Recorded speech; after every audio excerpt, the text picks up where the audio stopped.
Hello.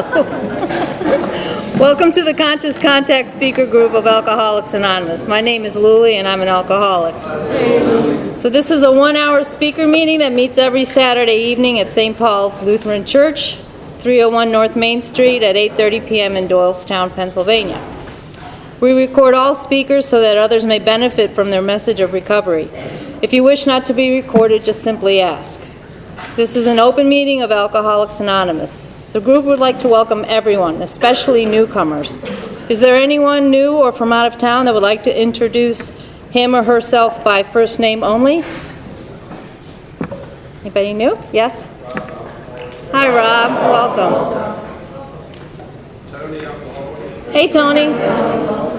My name's Clint, I'm an alcoholic. Hi, Clint. Nice to meet you. Anybody else? Jerry. Hey, Jerry. Welcome. Is that it? One more. Hey, Mike. So if you have any questions or would like to make this your home group, please see me or any group member after the meeting. The Conscious Contact Speaker Group encourages sponsorship. So would anyone with working knowledge of the 12 steps and is willing to sponsor, please raise your hands. Great. Great. Are there any announcements for the good of AA? Anybody have any announcements? Okay. We have meeting lists and big books on easy terms. Please see me or any home group member after the meeting. If you can't afford a big book, the Conscious Contact Speaker Group will give you one at no charge. Anyone willing to make donations for the purchase of big books and CDs to help those who can't afford them can place their donations in the jar on the rear table back there. If you would like a CD of any speaker, past or present, see me or Ron or any home group member after the meeting. They're all available free of charge. And now I've asked Sage to come up and read the AA preamble. Hi everyone. Alcoholics Anonymous is a fellowship of men and women who share their experience, strength, and hope with each other that they may solve their common problem and help others to recover from alcoholism. The only requirement for membership is a desire to stop drinking. There are no dues or fees for AA membership. We are self-supporting through our own contributions. AA is not allied with any sect, denomination, politics, organization, or institution, does not wish to engage in any controversy, neither endorses nor opposes any causes. Our primary purpose is to stay sober and to help other alcoholics to achieve sobriety. And I've asked Tim to come up and read the 12 steps of recovery. Good evening, folks. I'm Tim and I'm an alcoholic. Hey, Tim. 12 steps of Alcoholics Anonymous. Number 1, we admitted we were powerless over alcohol, that our lives had become unmanageable. 2, we came to believe that a power greater than ourselves could restore us to sanity. 3, we made a decision to turn our will and our lives over to the care of God as we understood Him.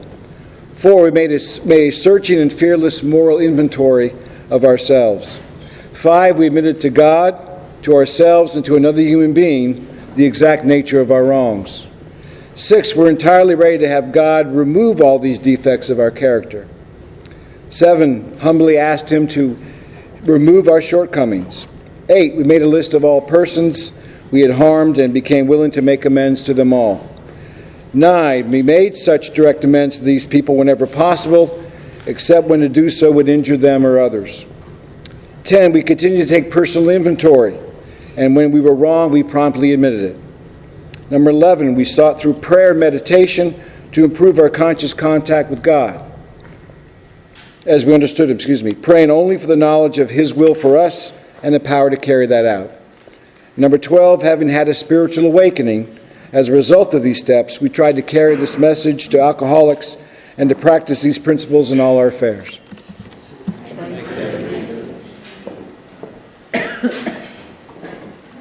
Okay. The 7th tradition. Every AA group ought to be fully self-supporting, declining outside contributions. So at this time, we'd like to pass the baskets. We have no dues or fees, but do have numerous expenses. Coffee, cream, donuts, rent, big books, and CDs. And, of course, Tim's ham sliders. There's absolutely no smoking on church property. Please silence all cell phones and limit movement during the meeting to avoid distractions. Our speaker comes from the James Houck Affiliates Group of Deep River, Connecticut, so he's traveled a long way. It's a great pleasure to introduce him now, a very good friend of the Conscious Contact Speaker Group. Please welcome Dave S.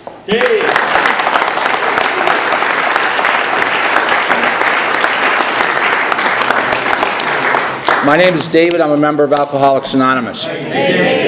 Thank you guys so much for having me tonight. It's a real honor and it's a real privilege to be able to be up here tonight, and I do appreciate it. It's very, very kind. And, you know, Paul and I were using the word excited when I came down here tonight, and it was very, very cool. So, why do I say I'm a member of Alcoholics Anonymous as opposed to an alcoholic? Well, it goes like this. And the foreword to the first edition of the book Alcoholics Anonymous, that's exactly what it tells us to do. And until I checked in with the General Service Office, and I tried to find out a little bit more about that, and what they told me was there is no true date when it converted. They believe it started out in California right after Dr. Bob died. So from 1939 until the early 50s, you would introduce yourself as a member of Alcoholics Anonymous, as it said in the, as it says in the foreword to the first edition, and they introduce themselves as part of the solution rather than part of the problem. So that's why I do it. It's not to be different. It's simply just, you know, because I tried my ideas for a long, long time, okay, and I wasn't able to get sober, and I'm sure a lot of you can relate to that. And I finally found a sponsor that was able to take me through the 12 steps, and that was my life-changing conversion right there. I started drinking when I was 9, and I started using other things when I was 9 and a half, and by the time I was 15, I had six pending felony charges. I was in a lot of trouble. Unbelievable.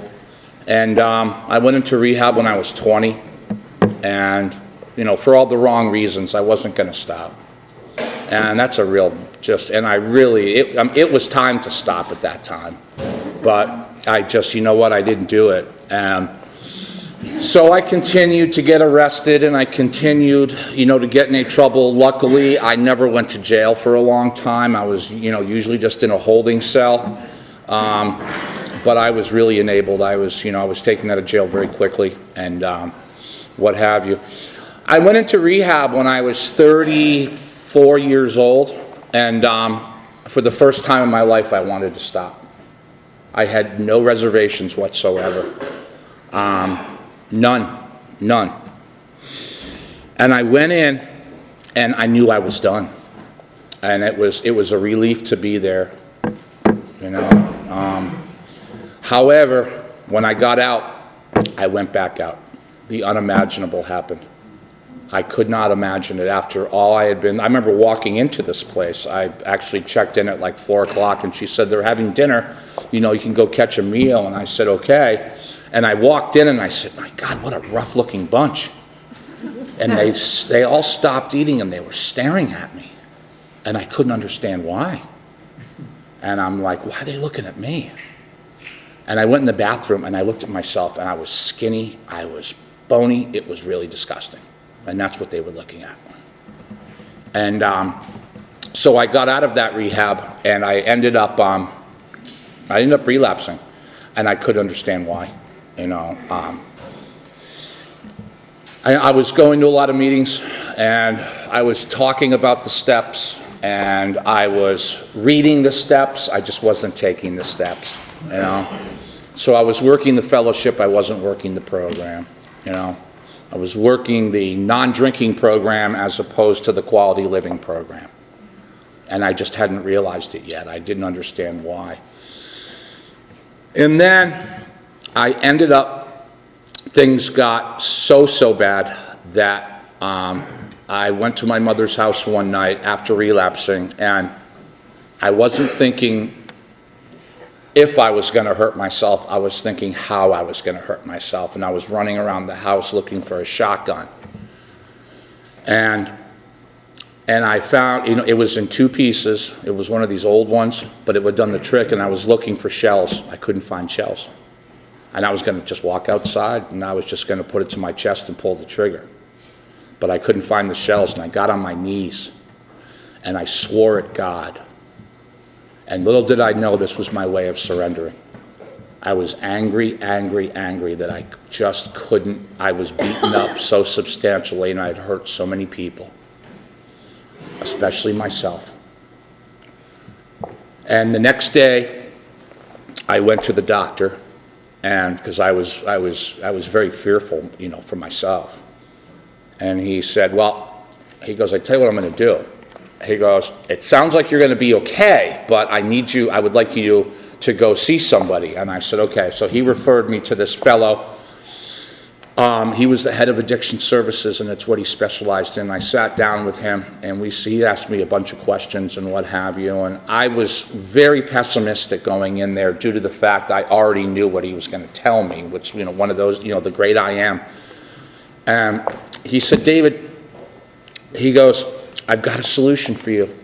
And much like the doctor's opinion, I looked at him and I knew he was going to say, listen, you got to take, 8 of these a day, you got to take 6 of these a day, and, you'll be fine.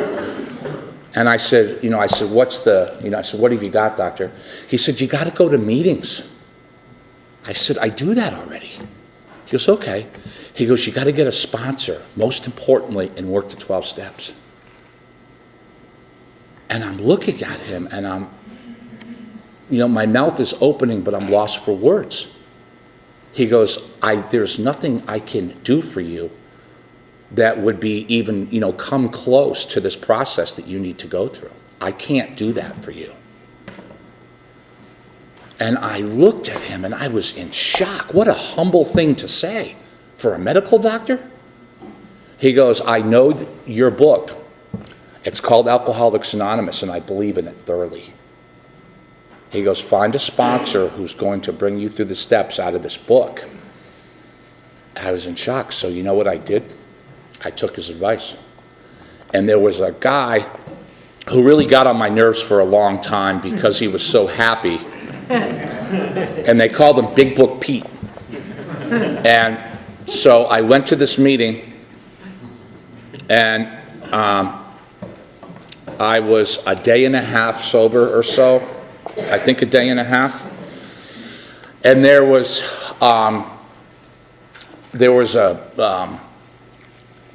a break in this meeting, and I walked up to him, and there he was, smiling, talking to people. And you guys, you know what? When I tell you I didn't know how to live, I didn't know how to live. I didn't know how to talk to people. I didn't know how to. I was such a nervous wreck and panicked, and the anxiety and the fear, and always thinking all about me. This self-centered fear was coming in. He's looking at me. She doesn't like me. And just such early sobriety is not easy. It wasn't for me. And I said to him, listen, I need some help from you. He said, what do you need? I said, I'm looking for a sponsor to bring me through the 12 steps. He said, okay. He said, David, I will sponsor you. I said, okay, great. And he said, listen, he goes, I just want to tell you something. He said, I'm not here to be your buddy, and I'm not here to be your pal. He said, if that happens, so be it. And maybe we'll become friends, but that's not what I'm here for. I said, this guy is an idiot. And he said, and that didn't make me feel, because I was always being brought up in a house. My mother and family did their best. They didn't have any indications of love. So I felt very abandoned. I was alone a real lot. That's why I started drinking and doing other things so young. And I said, okay. And so that was about 12:30 on September 19th, 1999. My sobriety date is September 18th, 1999. And he told me to call him, because I had always heard that the sponsee calls the sponsor. And so we exchanged phone numbers, and for some reason, he wanted mine. And, in the Oxford group, they came up with the 5 C's, and the first of the 5 C's was confidence. And Bill uses it in the book Alcoholics Anonymous 6 times in the first 164 pages. And until we can win the newcomer's confidence, there's very little we can do. excellent information, man. So I went home. I was at my mom's house. I had no car. I had no money. I owed, I don't know, a lot of money. I had clothes. She always made sure I had clothes. And so it was about 4:45, and he told me to call at 5, and the phone rang. And I'm thinking, of course, it's him. He's going to say, I heard things about you. I don't like you. Blah, blah, blah. Of course, that's exactly what I'm thinking. It's about me again. I picked up the phone, and it was him. And I said, hey, what's up? He said, David, how you doing? I said, I'm just waiting for your phone call. He said, I believe that. I do. I saw a lot of desperation in your face. And he said, I just wanted to call you and let you know that I really think that you can do this. And I really want to let you know how honored I am to be working with you. And I didn't know how to respond to that. And what a lesson right there. How honored he am. No payment, no nothing, just, passing the message of God to one person to another. And I was in awe. And I said, can I ask you a question? He said, sure you can. I said, why did you call me? He said, David, you're the one who's sick. What? I did not know how to respond to such a thing, you guys. What a loving, caring statement. You're the one who's sick. Whew. Now he won my confidence on that day. I know he cares, and his authenticity, that's a good word for him. His authenticity was so glaring, and I was in awe. He said, meet me at the meeting tomorrow. He said, it starts at 6. He said, get there at 5. He goes, we're going to take step 1. And I'm thinking, take step 1? So what he did is he dismissed a lot of fallacies that I had heard. And you guys, I'm not gonna bash anybody tonight. I may seem that I'm a little forward, but it's not that way. It's because I happen to care that much, okay? That's what it is. I don't really sugarcoat things. This is a life and death matter, okay? For me it is. And for me to stand up here, I'm not going to bash anybody, and I'm not going to tell anybody what they have to do tonight. I don't really believe in that very much. I'm relatively assertive with my sponsees. I'm not mean or harsh to them, or I don't talk down to them, but I'm very clear with them, So, here was the other kicker. I show up at this meeting, and I got there. He had a reputation for being early to meetings all the time because of the fact that I always was told if we go to meetings, we're in a safe place and we don't drink for that hour. Okay? So I showed up. I'll never forget it. It was 4:55. He told me to be there at 5, so I was there on time. And there he was, and he's around this church, and he's picking up trash. I'm like, wow. And so I'm thinking, I want to be some kind of a big shot. I want to get out of the car and say something that's kind of AA-ish to him. And so I get out of the car, and I said, Pete, how you doing? And he said, good. And I said, you come to meetings early because you're in a safe place and you don't want to drink. And he looked at me and he smiled. He said, David, I come to meetings early so I can be here for the newcomer if they show up. I would never have thought about going to meetings to help other people, you guys. Man, was I way off. And he explained to me, no human power can relieve our alcoholism. So I ask you, how is it that we're able to have a spiritual experience or spiritual awakening by just coming to the fellowship of Alcoholics Anonymous? Going to meetings to help other people. So anyway, this guy, he asked me what an alcoholic was. And I said, it's somebody who drinks every day. He said, well, you're not far off, but that's not a good definition. And he brought me through the doctor's opinion, and which I consider to be the foundation of step 1. And step 1 says we admitted that we were powerless over alcohol, their lives become manageable. It does not say we admitted that we are powerless over alcohol. Very clever. And right now, you guys, you know what? I'm not powerless over alcohol right now. You know why? Because I didn't drink today. Cool stuff. I really like that a lot. I do. It's in past tense, and it's very as, some people say, well, it's got alcohol in it. I don't really, it's only in the first step. It's very optimistic. It's saying that we're not powerless. I like that. And then Dr. Silkworth, I don't think I've ever heard anybody explain alcoholism like Dr. Silkworth. He uses that word allergy. He said we have an allergy to alcohol. And my sponsor was a big advocate of me looking up words, which I thought that I knew the definitions to, but he'd have me go home and look them. And the third definition down for allergy said abnormal reaction. And I was blown away. Because I didn't think I had an allergy to alcohol. I think I had some kind of dysfunctional, whatever you want to call it. So I have an abnormal reaction to alcohol. And the second word that he uses is craving. And as he uses it in the doctor's opinion, we can't crave right now. We can obsess, and we can desire, and we can want. But he uses the word craving after we pick up a drink. What do we want after we drink? More. That's a craving, only related to the physical side of the disease. No such thing as a mental craving, as he writes, if we read it carefully. Okay? So the allergy and the craving are only related to the physical side of the disease. No such thing as a mental allergy. All right, we have to put it in our system, then the allergy starts. And the craving, same thing. Once we put it into our body, it becomes physical, and the craving begins.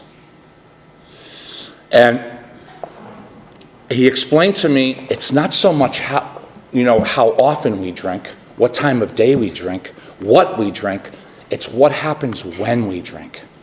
It wasn't a disease of denial for me, you guys, okay? I remember I would stay home when I was very young. I'd stay home on weekends when I was getting in jackpots, and I wouldn't drink for 2 days. And that, to me, would be, okay, I'm not alcoholic, so I'm not drinking every day. What they tell us to do, once again, very clever, is they don't tell us to stop. They tell us to step over the nearest bar room and try some controlled drinking. That's what an alcoholic cannot do. I cannot do control. I can stay sober for a month. That's not a good test. That's like if you were seeing if you're allergic to bees, not getting stung for a month. You can't do that. You got to get hit. Okay? Same thing with the booze. And I was blown away. I have a family member, don't know how he does it, but and he's been very consistent with no exaggeration whatsoever. He drinks about 4 times a year for the last, we'll say 10 years conservatively. And he goes to the package store. He doesn't drink for, 3 or 4 months. He gets, 3 or 4 bottles of vodka. He goes home. He gets disgustingly intoxicated. He goes to the bathroom in his pants. He goes into seizures, the whole shebang, for 5 or 6 days. He can't stop once he started. But he doesn't think he has a problem because he stops. And then he'll stay sober for 3 months. But he won't, and I'm not going to push him. I tried talking to him. He is not wanting to hear anything, which is fine. I'm not going to push it on him. So that is not, the definition is not somebody who drinks every day. It's somebody who's allergic to alcohol. There's a big difference there, So this took about 35 minutes, and he said, I just need you to understand what an alcoholic is. Now it's a disease of denial. Now I know this information. Now if I drink, it is no longer ignorance, it's denial. Okay, because now I know what an alcoholic is. So he said, do you fully concede your innermost self you're an alcoholic? I said yes, and he shook my hand. We went to the meeting. He said, come back here tomorrow. So I showed up tomorrow. I got there at 5 of. There he was again. He's picking up trash, and I said, you come to meetings early so you can help other people, right? He said, yes, I do, David. So we sit down, and he says, we're going to take step 2 today. And I said, great. And you guys, you know what? This is where I started to feel different. I started to feel, no burning bush or anything, I started to feel different. I did. And he explained to me this insidious mental twist that precedes the first drink. I always thought the insanity was, once again, I was very, very misled. I always thought the insanity was the places that I ended up, how much I drank, other things I did, the people I was with, was all insane. Very true. But there's something else that far exceeds that, and you guys know, if not even better than I do, what I'm about to say. And that's that mental component that precedes the first drink. When I tell myself, I'm just going to drink beer, I'm just going to drink wine. It's been many years I can handle a drink now. I'm going to drink with Heather. I'm just going to bring $20. It goes on and on and on. And you know what? You can't blame alcohol on it, you guys, because I'm sober. It's an it's an issue if I'm dishonest with somebody, but there's something else that far exceeds that, and that's me being dishonest with myself. That's why honesty is so important for people like us, because if we start being dishonest with other people, it's only a time we'll start being dishonest with ourselves, and then we're done. Okay, at least for me anyway. And so I was really blown away with that, and so he asked me the second step question, and I was so grateful that the second step question, it didn't say you must believe. It said, it said, do you now believe, or are you even willing to believe? I was willing.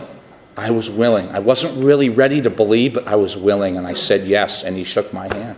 He said, congratulations. He said, you've completed step 2. And I stood up, and I felt light. I felt something was taken from me. I felt it caught my attention. It caught my attention. And I was like, wow. So then on day 5, we went to Ender's Island. Some of you may know about it. It's a spiritual retreat here in Mystic, Connecticut. It's an island, and it's really cool. And they have retreats out there and stuff like it's entirely surrounded by water. It's really, really cool. And so we went out there, and he said, I'm going to introduce you to God today. And this was the most difficult step for me at all, easily out of everything, because I was terrified. And I was shaking, and I was crying, and everything else. And he said, can I ask you something? He said, what's wrong? I said, I don't know what's going to become of me. He said, David, he goes, I met you 5 days ago. He goes, anything's better than what you were. So I said, okay. And we went, and we said the third step prayer. And I got off my knees, and at once, he handed me directions for the fourth step. And I guess that what they wanted, to do, they say at once, and for me, it was because of the fact that my conscious contact with my higher power was greater than it ever had been, and they don't want that to dissipate. So it brings us right into fourth step rather than doing step 3 and then waiting a week or 2 weeks or 3 weeks. So I went home, and I started the fourth step at once. And thoroughness and honesty are the 2 watchwords there. And I really wasn't, I kept on thinking half measures avail us nothing. If I do a pretty good job, I'm not going to get anything. And I said thoroughness and honesty means thoroughness and honesty. And so I went ahead and did it, and there were some pretty rough spots for me, and 25 and a half years from when I was 9 until, you can just imagine how confused I was and scared. And you know what, you guys, I still get scared. I do. But that's okay, because I've got something that's more powerful than my fear. So about 4 or 5 days went by, and I went to his, and I wrote down everything. I couldn't believe it, but I did it. I wrote down everything. The resentment list wasn't so bad. It was the fear list that I was really scared of telling him. So I went over to his house. He told me to come over, and we went down in his cellar, and he's got this little carpet going. He's got 2 chairs. He's got a water pitcher. He's got me. I said, "What are you celebrating here? I'm terrified. This is just what's the scene here?" And he said, "David," and he handed me the book Alcoholics Anonymous. So I went to page 75, and we read the 5th step promises. He goes, "This is what you got to look forward to." And you know what he did too? He got his 4th and 5th step, and he pulled it out of his safe. And he started reading things off to me. The meat and the potatoes of it. And it really lightened the air for me. Very, very clever. Because I was, in it. I was looking at him like, my God, you did that? And he said, yeah, I did. He goes, but you know what? I don't do that anymore. So that really was a very, very helpful little action he did there. And so I went through the resentment list, and then I got to the fear list, and once again, I was hysterical. And he said, and he didn't say a word, he just let me cry and let me cry and let me cry. And it was all the process. I was breaking down all this. I was vomiting all this poison. It wasn't that, I was crying because it was wrong. I was crying because it was right, I guess if God, didn't want me to cry, he wouldn't have had me cry. So I went ahead and cried, and I was like, when I got done, he goes, you're okay? I said, yeah. He goes, okay. He goes, why are you so scared? He said, just start with the first one that you have on the list, and then we'll move on, one at a time. He goes, I'm not going to pass any judgment. Who's the first one? I said, you. He said, and he's like, well, David, we've known each other for 10 days. Why are you scared of me? And I said, because when I get halfway done with this list, you're going to tell me, get out of my house, and get out of my house now. And that's what I was terrified of. And he just kind of chuckled. He said, go ahead, come on. So I went through the whole list, and as hard as it was, I went ahead and did it. And, the key thing, I don't see any possibility as to, you could just, people try and justify and say that, well, you can improvise with this, you can improvise with that. With steps 4 and 5, it takes another person to see us as we really are. And it was impossible for me to label. I didn't realize the extreme of my selfishness. And he pointed that out to me. And he pointed out I was egotistical. And he pointed out I was really scared. And he also pointed out that I was dishonest, because he told me to make this list of people I was pissed at. He said, we're going to get them, don't worry. And I believed him. I totally believed the guy, and I was actually excited about it. And so, when I sat down with him, everybody that I was angry at, I had some type of, a lot, involved as well. And so, and I had a healthy person in front of me who had had a spiritual awakening as a result of these steps, and he was able to label these I like to say ineffective behaviors about me. And if we don't come up with, it says if we don't do well in steps 4 and 5, almost invariably we get drunk. I guess what they're saying is if we don't, how do you say it? If we don't go before God and our sponsor in steps 4 and 5 and come up with the truth, we can't ask God to take it away in 6 and 7. So if we keep something, we're keeping it from our sponsor, we're keeping it from God. Not that he doesn't know, but the process doesn't work. We can't hold on to those things. And so, I got up, and he goes, I want you to go home. I want you to do steps 6 and 7.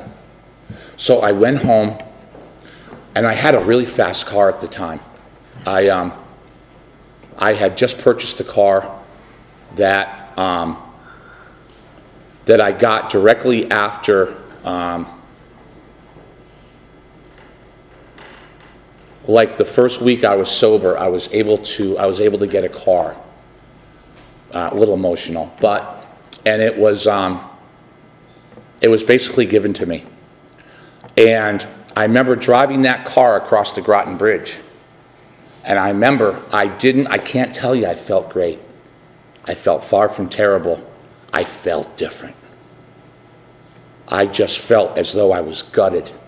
And I just didn't know how to respond to this, to this feeling. God was entering my life, and this huge change was occurring, and I didn't know what to think of it. But what were my options? I'm doing the program of Alcoholics Anonymous, and I had never done this before. And I was driving really, really slow. And so I went home, and, for an hour, I actually went by the clock, and it says for an hour. And it says, was I entirely ready to let God remove from these things? And I said, yes, absolutely. And I said the 7-step prayer. Not understanding it really well at the time, but my sponsor said, take the steps now, understand them later. I said, okay. So I said the 7-step prayer, and I still couldn't understand why the 3rd step prayer, the 7-step prayer doesn't have the word alcohol in it, because I couldn't understand. I thought this was all about me not drinking. And as we grow spiritually, we see that, do you want to use your life to not drink? Or do you want to use your life to help other people? So anyway, and then I made my amends list, and there was one person, which was my mom. God bless her too. Man, she stood by my side. Phew. Unimaginable. And I was really angry with her. And I wasn't going to make amends to her. And I told my sponsor, I'll do any amends except that one. I said, don't take it personal. I said, I'm not doing it. And he said, put her name at the bottom of the list. I said, that's fine. I said, I have no problem with that. So I put her name at the bottom of the list, and as I went through the list, I did my easy ones first. And then they got more difficult as they went, and as the list went down, I grew spiritually. And I started thinking and feeling different about my mom. And I realized my part in this. And what she did to me was basically irrelevant. We disregard the other person entirely. This is about me cleaning, off this stuff. So I went ahead and did that. And then there was some financial amends to make. And my dear friend James Houck, this is where he would love to be here tonight, you guys. Oh, he would be absolutely flattered to be here. He was my mentor. I met him when I was 1.5 years sober. James got sober December 12th, 1934, and he stayed sober until he died in 2006. He was 72 years sober. He died at the age of 100. He was my mentor. And I listened and learned and listened and learned, and I loved him with all my heart. I didn't know how to love. He showed me that invaluable gift that we get from God. It wasn't a skill, it was a gift. And I called him every Monday through Friday. I was telling Paul on the way up that he'd wake up at 9. He was like clockwork, and then he would always have Kellogg's cornflakes, and he'd peel his banana, and I'd call him at 9:45 every day, on Monday through Friday, and we'd share the 11th step, which we'll get into. And James was huge on, in the Oxford group when they got sober. And when Bill Wilson got sober, we had no Alcoholics Anonymous. As you guys, that was December 11th, 1934. James got sober one day after he did. And the original steps of, step 1 was surrender. Step 2 was sharing. Step 1 was surrender, our steps 1, 2, and 3. And the second step was sharing, which is our steps 4, 5, 6, and 7. Their third step was restitution, our steps 8 and 9. And their fourth step was called guidance, which is ours 10, 11, 12. And restitution was huge in the Oxford group. And James always told me, he said, if somebody doesn't accept your amends, don't make that amends unsuccessful. Their response is completely irrelevant. It's always nice when they respond well, but if they don't, you've done your job. And if they want to hold on to it, that's about them, not you. It's a pretty selfish act, too, by the way, for somebody not to forgive you. They can forgive you and not talk to you, which is fine, and I've done that to people, and it's very healthy. I think just because I forgive somebody, I have to be their friend again. I'll shake their hand, I'll smile, I'll give them a hug, I'll say, good for you, man. I really admire that when somebody walks up to me and does that. I know how hard it is, and that's the spiritual growth. And I don't believe for 1 second you'll ever have that connection with your higher power until you do your utmost to straighten out the past. Once again, there's no justification for this process. So he told me that, it's all, and it is hard for me. I had 2 people, I had a lot of events, and only 2 people. I thought most of them were going to respond poorly, but they didn't. They didn't.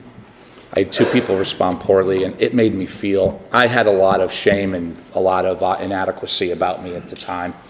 And I walked away feeling a little bit, down and out, that's for sure, but I just, I continued my list. I did the best I could do. And then he also told me, don't ever bring up the other person's faults, whatever they are. And they may be glaring too, but don't do that. And I was really tempted to a couple times. And he said, if somebody gets upset with you, do not retaliate under any circumstances. Say, if they start getting angry, say thank you for your time and leave. Once again, you've done the best job you can. If they don't want to accept it, don't sit there and argue. Get out. Okay? And the last, which we don't hear about very often, is what restitution and amends does for the other person. That's deep stuff. Because when I was 21, I love this story, boy. I got arrested for whatever, and I had the lawyer bring me to court. And I was in the midst of my alcoholism and everything else. And she sent me, she took me to court, she got me out of it, and she sent me a bill for $500. I didn't pay it. She sent me a second bill for $500, and I didn't pay it. And if I just kind of thought about it a little bit, of course I was nervous she was going to do this. It was $500. She's an attorney. She probably didn't want to take me to court for the $500. What she did want to do is she was probably going to look at my name in the newspaper and probably get great thrill off of that, because that's probably what she did. And that's exactly what happened. So I didn't hear anything from her ever. And this is where you got to ask yourself, you guys, how free do you want to get? This is it's about 15 years later, and here comes my keen intellectual alcoholic mind saying, you know what, it's 15 years, she's not going to remember me. Not good enough. As long as I stay sober today, it's good enough. That doesn't work either. I don't like lawyers anyway. So what? So my sponsor said, you owe her money, pay her. So it took me a long time to come up with $5. I had some immediate money I had to pay out. Legal stuff, which is kind of a little different, but that's okay. I'm not going to go into that. So my sponsor said, get a hold of her. And he said, you got to pay her. So I saved up $500, and I'll never forget, caller ID had just come out. And it was raining, and I was driving around, and I was calling and calling and calling for just over an hour, and I could not find this lawyer. And lo and behold, one of the secretaries that I spoke to called me back and said, is this David? I said, yes. She goes, I found her. I said, you did? She goes, yeah, but she's not a lawyer anymore. She's a judge. So I said, okay. And she's like, you still want the number? And I said, yeah. She's like, well, she's in the court in New Haven, Connecticut. So I called the New Haven secretary of the judges, and she said, can I help you? I said, yeah. I said, my name is David, and I said, I need to send one of your judges some money. And she said, why? I said, I'm a member of Alcoholics Anonymous, and I said, I'm working on my 9th step, and I said, she represented me 15 years ago, and I never paid her. And I said, this is part of my program of recovery, and it's very important, okay? And I would really, if you could, figure something out where I can get her the money. And she said, well, David, I think this is really admirable as to what you're doing. It's 15 years later, but you got to ask yourself, how free do you want to get? How well do you want to be? And I said, and she goes, you can send the money to me, and you can send a letter if you want to, but you can't. I guess after 9/11, they really tightened up on when you can see a judge, and I don't know what the laws are, nor does it matter. So I sent her a letter, and I said, I want to congratulate you on becoming a judge. I said, I can't imagine, that's awesome. And of course she remembered me, because you don't forget people who don't pay you. And she said, she said, send it to me, and she goes, I'll get it to her. So I saved up $500, I put an extra $100 on top of it, and I told her, this is all the money that I have right now. I put an extra $100 on top of it. I know it's been a long, long time, and that's just for interest. If you feel as though you're entitled to more money, I said, I'm more than happy to do that with you. But I need to go on a payment plan, and if you want to just write me back or, whatever, and tell me what you think is fair, I said, I'm sure I'll agree to it. So I put that money in the mail, and 2 weeks later, I got a letter back from the judge.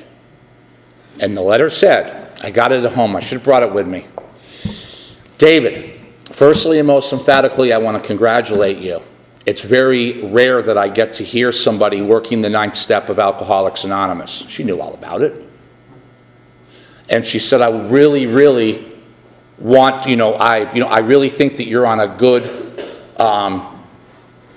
path here. And I want to really, really give you some energy to continue. I know it's difficult. I've given you the check back. And I think that you deserve it a lot more than I do. If you want to give it to charity, you can go ahead and give it to charity. And the best of luck to you.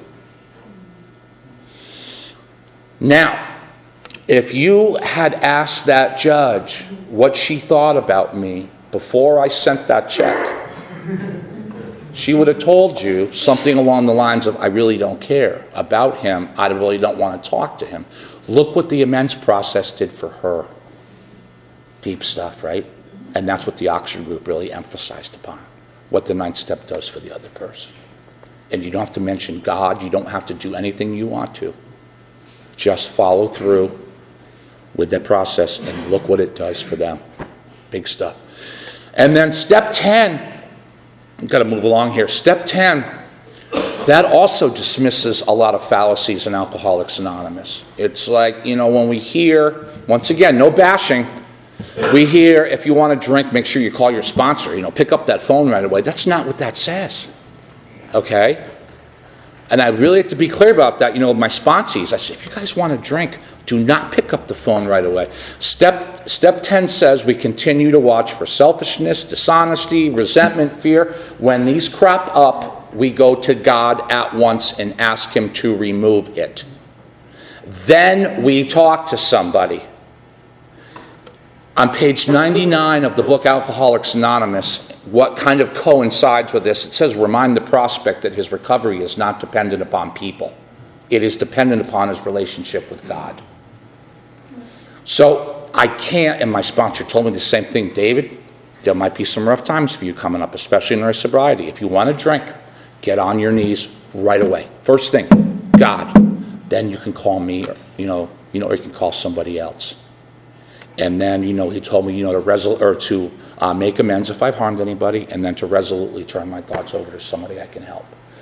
And I still get challenged with that today, you guys. Sometimes I get caught up with myself. I don't want to leave it at that, because it will increase my shame, which is so toxic.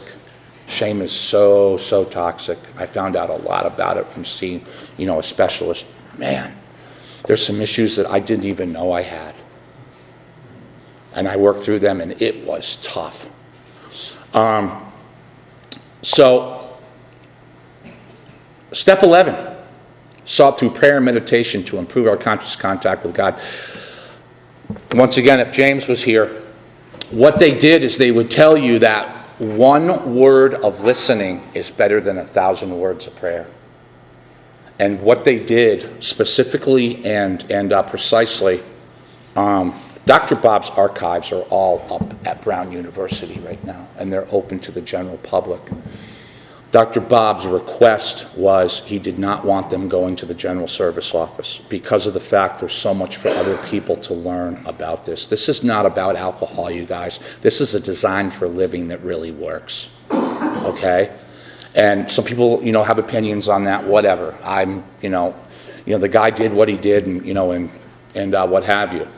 And what they did was, and that's why I called James every day, is, he says, when you call me, I want you to share your guidance. And, I don't consider myself a member of Alcoholics Anonymous because I don't drink and go to meetings. I consider myself a member of Alcoholics Anonymous by the way I live, okay? And so what we would do is, I would say my prayers, and it's 13 different times in the first 164 pages. It's very vague. Bill's very vague. And what we do is that we say our prayers, and then after our prayers are done, you can't have the TV on, or your wife or your girlfriend or brother or sister, whatever. It's got to be extremely quiet. And it says we ask God to direct our thinking, especially that it be divorced from self-will, dishonesty, self-seeking motives. So after our prayers, we ask God to direct our thinking. And so we pull out a piece of paper and we write down whatever comes into our mind. Sometimes some strange things pop up. Sometimes I do it for about 10 minutes every day. Sometimes a little longer. Sometimes it's 2. Sometimes it's some days I'm more centered than others. And then what I do when my list is done, I put it through the 4 absolutes. Is everything that I have written honest, pure, unselfish, and loving?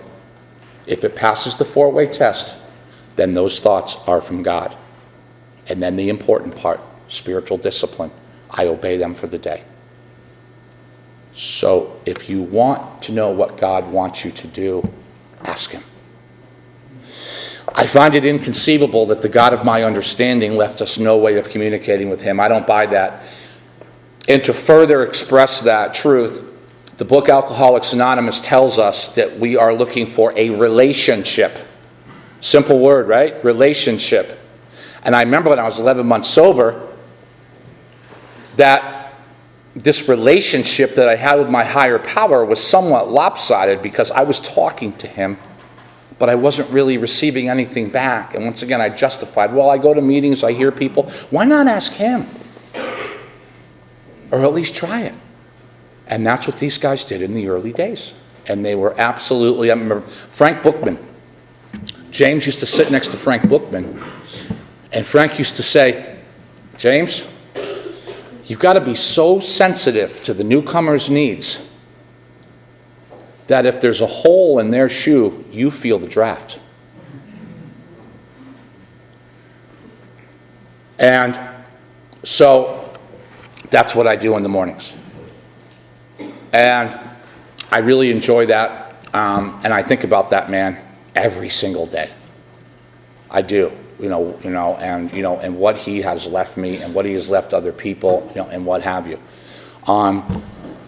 And step 12 has got to be, you want to talk about the 5th step promises, the 3rd step promises, the 9th step promises. What about the 12th step as a promise? Having had a spiritual awakening as a result of these steps. That's what we seek. That's what we're after. That's what this whole process is, And I love sponsoring people, you guys. I do. I found, I go to meetings and I do some social stuff and what have you, but I'm more of a sponsor guy. I just have a real knack, and it feels really, really strong, that connection when I'm working with somebody new. And I really enjoy to see them light up. And I really like to hear somebody raise their hand at a meeting and say, you know what, I just hit 2 months and I just finished my 5th step and I felt really good, and the promises and this and that. Welcome to Alcoholics Anonymous, and what and I am so grateful, for these steps, because, when I was 9.5 months, I don't want to say I was sober, when I was 9.5 months just going to meetings, I remember going back to Connecticut after 276 days, and I remember at 6 o'clock at night, because I had untreated alcoholism, is what I like to call it. I had no spiritual being about. I was living to not drink. And that's not a cool thing. Because not much has changed, right? If we're living to not drink, my life is still all about me and alcohol. I don't want that. I want more out of my life than not drinking, you guys.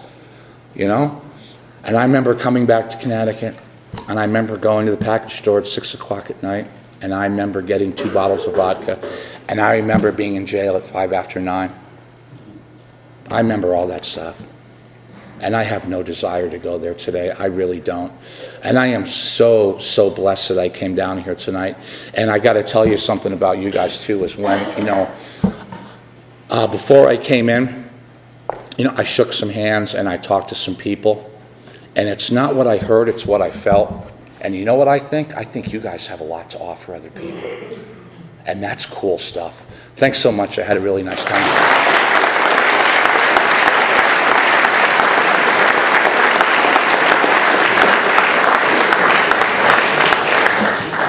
I'd like to thank Dave one more time for coming down all the way from Connecticut. Take a second to thank my friend Paul for driving all the way down here to deliver our speaker for tonight. Thank you, Paul. And, next week's speaker is to be announced. Will be put on the website. You can go on the Facebook and follow us, the Conscious Contact Speaker Group of Doylestown. The following Saturday, we have Scott T. coming down. Do not miss it. Please beg, borrow, and steal. And I mean that. Somebody said the word, not steal. So it's figurative speech. But we're going to hit Perkins afterwards. You're all invited if you want to come. We've got a nice way of closing. Thanks for coming.